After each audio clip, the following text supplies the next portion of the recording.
اگر آپ چاہتے ہیں کہ دولت زیادہ ہو، گھر میں سکون ہو، بیگم اہلیہ یعنی فرما بردار ہو، بچے فرما بردار ہوں اور گھر میں سکون ہو، راحت ہو، آسانیاں ہو، عافیت ہو، تو یہ دعا آپ نماز میں تشہد کے بعد درود شریف پڑھنے کے بعد یہ دعا پڑھیں ہر نماز میں۔ ربنا ہب لنا من ازواجنا وذریاتنا قرۃ اعین واجعلنا للمتقین اماما۔ انشاءاللہ جو اللہ سے مانگیں گے اللہ آپ کی اسی دعا کو قبول فرمائے گا۔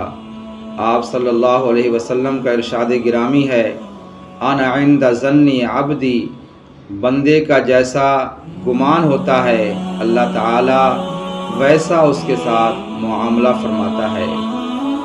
آخری یقین کے ساتھ اس دعا کو نماز میں درود شریف کے بعد پڑھیں، انشاءاللہ سارے فائدے آپ کو ہوں گے۔